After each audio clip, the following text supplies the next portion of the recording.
Hard hitting vlogs.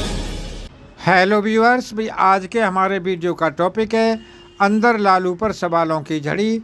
बाहर gate पर खाना दवाई लेकर बैठी रहीं उनकी बेटी मीसा भारती।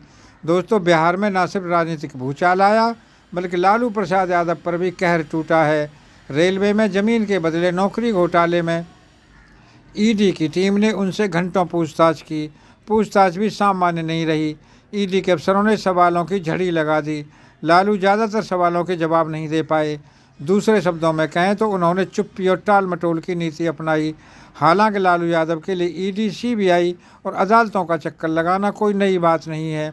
तेजस्वी यादव और उनकी मां पूर्व सीएम राबड़ी देवी तो अक्सर कहते भी हैं कि अब ईडी, सीबीआई, इनकम टैक्स की उनके परिवार को आदत पड़ गई है। दोस्तों, प्रसंगवश उल्लेख जरूरी है कि 1997 में बहुत चर्चित चारा घोटाले में लालू यादव को जब सीबीआई ने गिरफ्तार किया था तो आरजेडी के समर्थक उत्तेजित हो गए थे। सीबीआई के तत्कालीन जॉइंट डायरेक्टर यूएस विश्वास कहते हैं कि वह ऐसा दौर था कि जब भी वे कोलकाता से जांच के लिए पटना जाते तो अपनी पत्नी को यही कहकर निकलते, लौट कर नहीं आ सकता हूं। लालू की गिरफ्तारी के दिन तो उन्होंने सेना बुलाने की मांग कर दी थी। ठीक वैसा ही दृश्य सोमवार को भी दिखा। लालू से ईडी की टीम पूछताछ कर रही थी और बाहर आरजेडी के समर्थक नारेबाजी कर रहे थे। दोस्तों, अवकाश प्राप्ति के बाद यूएन विश्वास को ममता बनर्जी ने बंगाल में मंत्री बना दिया था। विश्वास के मुताबिक लालू यादव की गिरफ्तारी 1997 में 50 में स्वतंत्रता दिवस के ठीक महीने भर हुई थी। उसके लिए उन्होंने तत्कालीन राज्यपाल से पहले आदेश प्राप्त किया और गिरफ्तारी का ग्रीन सिग्नल लिया गया था।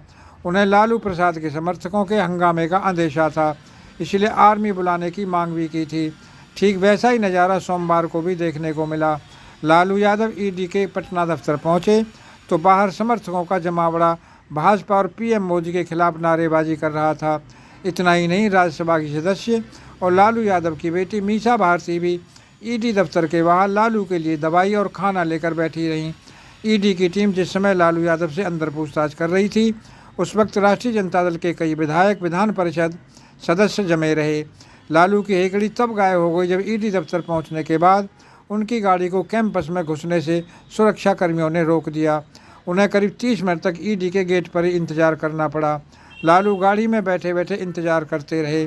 आखिरकार उन्हें पैदल ही ईडी कैंपस में घुसना पड़ा।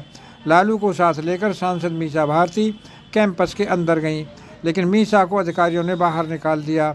जैसे ही वे बाहर निकली, आरजेडी के समर्थक उत्तेजित होकर नारेबाजी करने लगे। दोस्तों, लालू को अपना किडनी देकर अपनी जान बचाने वाली बेटी रोहिणी आचार्य इस पूरे घटनाक्रम से काफ़ी दुखी थीं। उन्होंने गुस्से में सोशल मीडिया प्लेटफॉर्म एक्स पर लिखा कि उनके पिता के साथ अमानवीय व्यवहार ईडी के अधिकारियों की ओर से किया गया।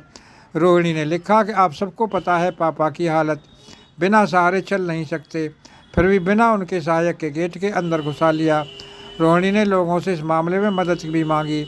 उन्होंने कहा कि ईडी के अधिकारियों के सामने गुहार लगाने के बाद भी उनकी बहन मीसा भारती को सहायक के तौर पर अंदर नहीं जाने दिया गया। अगर मेरे पापा को खरोच भी आया तो मेरे से बुरा कोई नहीं होगा। रोहिणी ने यह भी कहा कि लोग उनके शब्दों को नोट कर लें ताकि सनद रहे। रोहिणी का गुस्सा 7वें आसमान पर था। उन्होंने कहा कि लालू प्रसाद यादव को कुछ भी होने पर इसकी जवाबदेही गिरगिट के साथ साथ सीबीआई, ईडी और इनके मालिक की ही होगी।